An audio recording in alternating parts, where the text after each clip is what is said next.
Dan the Wheelman here, and my very special guest today is this. This is the 2025 Kia EV6 in GT line trim. This is a dual motor, all electric vehicle. You can also get a rear wheel drive single motor version if you want a little more range.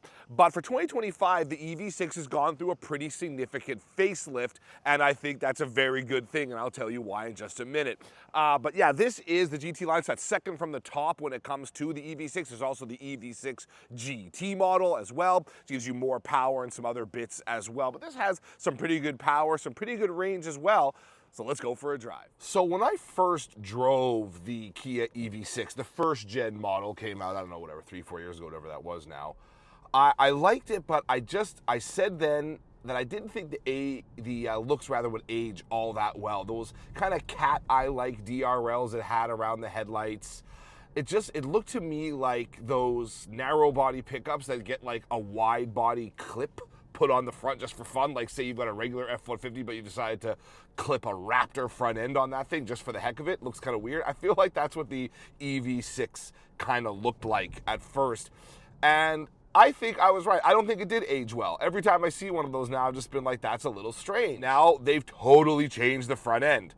I don't think it's actually any narrower or anything like that it was previously, to be honest. In fact, I'm pretty sure it wasn't. But the way they've shaped those headlights now and the way they've changed the bumper style and the clip and all that kind of stuff looks so much better. Especially in this fantastic blue color. I don't know the exact name of it, but it's like this kind of like pastel-y blue. I think it's great.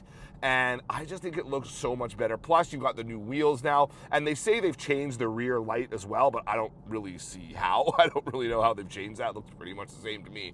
But they've changed that as well. But really, it's the wheels, and this blue is new, I believe, and the front end. This car looks a million times better after this refresh than it used to. And inside, they've made a few changes as well. They've given you a curved panoramic display here. It used to be flat against the dash like you see in an Ioniq 5, which obviously this shares many components with, including its eGMP electric platform. This kind of rubberized texture material here on the dash might be new. I believe that's a GT line exclusive, but in here they've done that.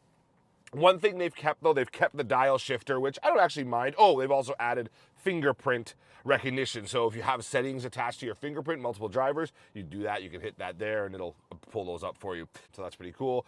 They've given you hard buttons here for the seat cooling, heating, steering wheel heater. A lot of that is you've got to come up to the GT line to get it, especially the cooled seats. I believe this is where those start. You can get the heated seats and wheel further down the lineup, but that's where the cooled seats start. That's nice, but they've got most of the other controls are on this touch panel up here, which is super low profile looking.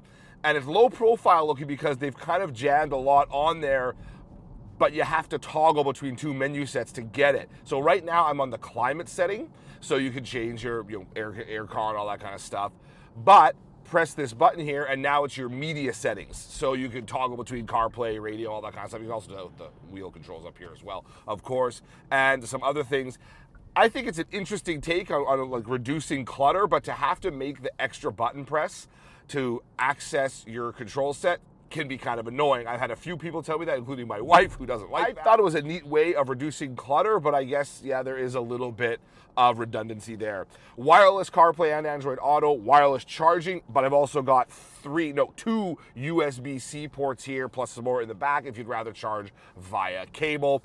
Down here, nice storage bin. I absolutely love the storage bin down here. It doesn't have the sliding center console like the Ioniq 5 has, but they've got storage down here, storage in the doors, nice deep storage bin here, pretty good glove box, and even the door handles, they have storage as well. I think every car should have a storage bin in the door pulls here. Yes, it's one extra surface, or 4 extra surfaces to clean, I guess, but it's just so convenient. So storage in here is not a problem. Driver's seat position is, for the most part, pretty good. Power tilt and telescoping steering wheel, power adjustable seat with lumbar support. But even though I can clear the brim of the wheelman hat here on the headliner, for some reason it feels a little more claustrophobic than that. It's a very steeply raked front window, so the roof has to come meet that, so it's a bit kind of tight, especially if you drop that down, I can't see it. But of course, the offshoot to that is that you really feel like you're in something a little more performance committed when you're in this. It's got a deep bucket seat. The rear view mirrors are quite at eye level. You really do feel ensconced in the cabin. Yes, a little claustrophobic, but also ensconced for a more kind of performance-oriented feel from inside, and I guess that's okay. The back seat is actually surprisingly roomy, considering the shape of this, that kind of almost quasi four-door coupe Grand Tourer. It's a pretty roomy back seat even for adults, and of course there's, child seat anchors back there as well. Seats fold flat for more storage and so on, but it's nice. You can fit an adult back there and they'll be pretty comfortable. Such is the beauty of a flat floor, what these EVs get, because all the running gear is below the floor, gives you that much more room inside. I still think the Hyundai Ioniq 5, with which this shares a platform and a bunch of other things, is still a little airier, even if it's not officially roomier, which I think it actually is, but even if it's not officially roomier, I think it's airier in the Ioniq 5, but this is still pretty good. And not only do the rear seats fold flat, it's a pretty big cargo area in general. When the seats are folded flat, it's like over 1,300 liters of space, and there's underfloor storage there. Plus, it's a hatchback, so nice big opening, and then you add the frunk as well, which isn't the roomiest place in the world, but it's still nice to have, and storage when it comes to the EV6 is not a problem. In the city, the ride is nice. It's quite smooth, even on these 20-inch wheels that I have. It's very good. It's got a bigger battery this year. We'll talk more about that in a minute. Does the EV6, so you've got all that weight of that battery stuff nice and low in the chassis, which helps reduce body roll by lowering the center of gravity. And the suspension is tuned to kind of, handle all that weight, so it really rides nice and smoothly, almost serenely through the bumps in town here. It's a pretty slippery shape as well, the EV6, much more so than the Ioniq 5 is. Actually, I shouldn't say that. I don't exactly know what the coefficient of drag difference is between these two vehicles, but this looks much more slippery, so it probably is, which means you get a quieter ride, less wind noise, and we'll see on the highway, but hopefully the road noise is reduced as well. I've got low rolling resistance tires, which is kind of an EV thing to give you better range, but I've got the big wheels, so we'll see. But in the city here, it's quite serene and nice and soft as well. And of course, there's a number of drive modes you can use in town to get the most out of your range. You've got eco, normal, you've got individual, and you've got 4 levels of region, level 1, 2, 3, and max. You can say 5 if you count off.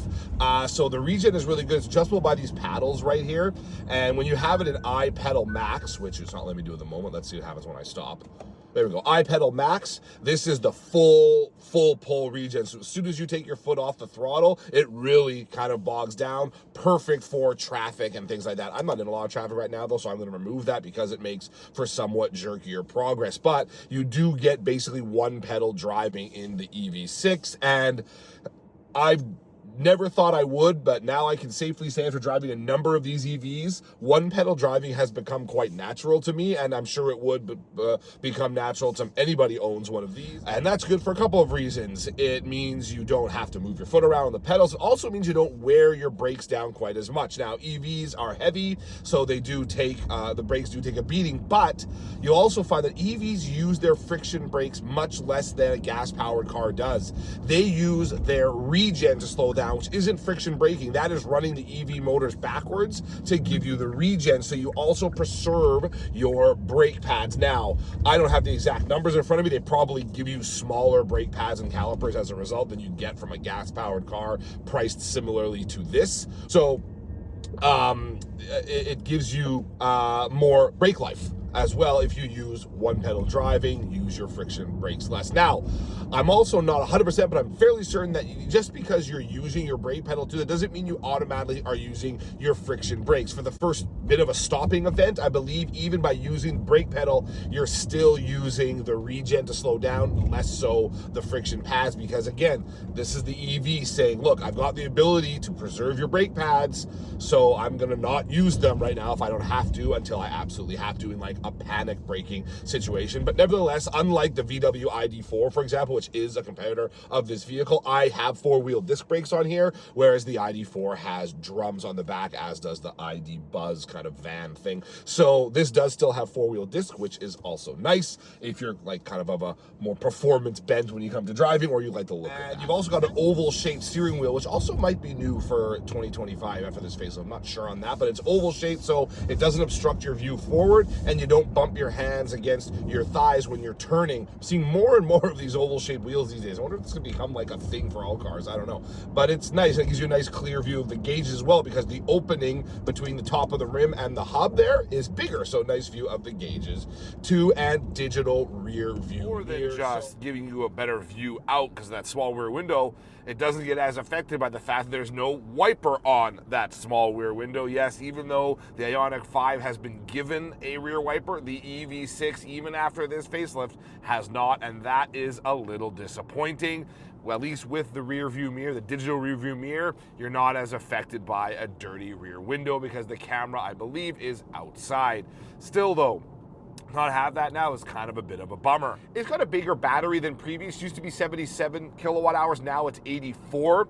Power though is still the same as previous, 320 horsepower and 446 pound-feet of torque. Of course, as I said before, there's the GT model, which gives you over 500 horsepower, but range is up. Kia claims 475 kilometers for the all-wheel drive version and like 515 thereabouts for the rear-wheel drive version. But on a full charge, I saw over 500 kilometers, over 530 kilometers actually, on this all-wheel drive version. Now, that's what they showed me at first. Of course, that changes depending on how you drive it. And since I've started driving, I ended up with a variance of a 66 kilometers. When I say variance, I mean how much my computer said I had at the outset of my drive, then how much I actually, how much they're telling me I have now versus how much I've actually driven. So I've actually driven 66 kilometers less than it says I have driven. So those numbers you gotta be taken with a grain of salt, a big grain of kosher salt, but still a grain of salt nevertheless. And charging is interesting. This comes standard with an NACS, so otherwise known as like Tesla supercharger port. But there are two adapters, so you can use DC fast charge if you prefer. Unfortunately, those do take up space in the frunk, which we talked about before, which isn't the biggest frunk in the world, and they do get stored there. You can store them elsewhere in here, I guess, but they do take up space there, but it's nice to have them anyway. But if you plug into a supercharger, you're getting charge times of like, 25 minutes or so from 10 to 80% and stuff like that, so pretty quick that way. But otherwise, power is not a problem. There's instant torque, of course, no transmission lag to worry about, and it gets you through on the highway, no problem. Highway passes, no problem. Entering the freeway is all good. Steering also nice, weighs up a little bit in sport mode, and it's actually a pretty good steering rack. There's some good weight to it, even some feel, which is definitely welcome for me, and I like that. This, it does, like I said, this car kind of has this quasi grand touring vibe. It's called GT line after all, and you want to have the performance to kind of back it up a little bit, and it really does track well on the highway. It's not nervous. I'm not always having to correct to stay in the lane. That's all pretty good stuff. I like that. It's a very solid feeling vehicle out here on the highway. It's not getting rattled by wind. It's not getting rattled by small steering adjustments. It's just very, very solid and confidence inspiring. That's pretty good. The one thing it doesn't do though is there's no piped in audio, no fake engine sound for this. The GT might have something. It's kind of the sportier version of these cars, but there's none of that here. Instead, all you've got is the nicely quiet cabin, thanks to that slippery shape, and of course good Meridian audio as well if you want to listen to that. Didn't mention that before. So that's kind of nice. I mean, people are quite split on fake engine noises in EVs. I think it can be good. It can also be bad. I've seen some good and bad examples. So take that for what it's worth. I've got the GT line limited version here, about 62 grand, which isn't cheap. Gives you a heads-up display, cooled seats, Meridian audio. The EV6 starts about 48 grand thereabouts. If you want all-wheel drive, it's getting up closer to about 58, 60 grand thereabouts. So it isn't a cheap vehicle. It is a compact to mid-size crossover. That's probably what Kia would call it. So that isn't cheap. It is EVs, and EVs today you gotta spend You got to spend a little extra money, usually about $5,000 to $10,000 more over a similarly equipped gas model, which is tough to compare with this one because there is no gas version of the EV6 unless you count something like the Kia Sportage, for example. But the question is always going to be, would I have this over the Ioniq 5? I'm still unsure. I'm not as certain as I used to be. I was choosing the Ioniq 5 previous, but now this one looks different, has more range and so on. Now I'm kind of torn. I really like the blue of this one as well. I think that's a fantastic color. It looks really cool with the black wheels. I really do like Kia's design language, but I also like Hyundai's Pixel Matrix, whatever they call it as well, one of the little squares. I like that too.